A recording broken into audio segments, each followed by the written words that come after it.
Assalamualaikum warahmatullahi wabarakatuh. Nama saya Febri Yuliansyah Fitri.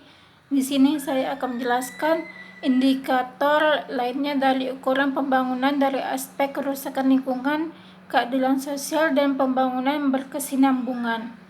Kerusakan lingkungan.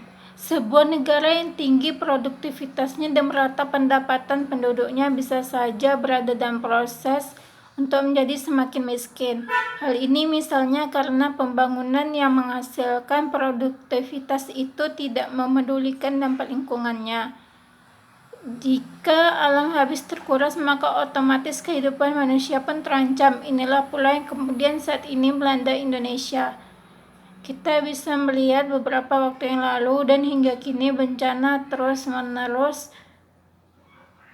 melanda Indonesia sebagai indikator bahwa alam di negara ini mengalami kerusakan parah, mulai dari pembalakan liar hingga pencemaran laut di luar kadar yang ditoleransikan. Garis-garis besar haluan negara telah menetapkan bahwa di dalam pelaksanaan pembangunan, sumber-sumber alami Indonesia haruslah digunakan secara rasional. Di dalam garis besar haluan negara selanjutnya digariskan pula bahwa pengalian sumber-sumber kekayaan alam harus diusahakan agar tidak merusak tata lingkungan hidup manusia, dilaksanakan dengan kebijakan yang menyeluruh dan dengan memperhitungkan kebutuhan generasi yang akan datang.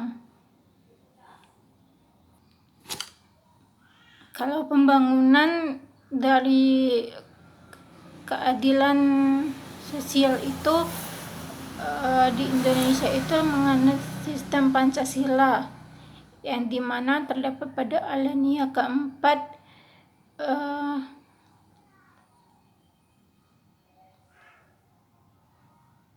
mewujudkan suatu keadilan sosial bagi seluruh rakyat Indonesia sesuai dengan pendapat Noto Nagoro 1968-36. Dengan berlandaskan pada pemikiran tersebut, maka sudah sangat jelas bahwa sejak awal berdirinya bangsa Indonesia, para pembentuk negara menempatkan nilai keadilan bagi masyarakat sebagai tujuan akhir dari proses pembangunan bangsa Indonesia yang merdeka dan berdaulat. Atau dengan penafsiran yang lain, nilai keadilan sosial telah dipilih oleh pembentuk negara sebagai nilai yang terpenting dan merupakan tujuan akhir dari proses pembangunan untuk mengisi kemerdekaan bangsa Indonesia. Dan kalau yang untuk pembangunan berkesinambungan itu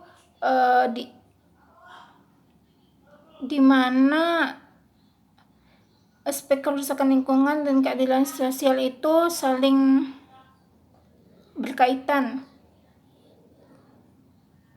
yang dimana pembangunannya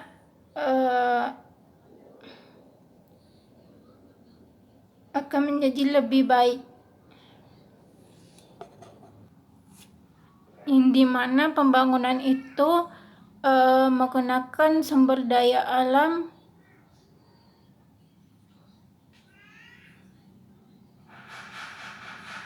untuk pembangunan yang lebih baik dan untuk pembangunan yang akan mendatang.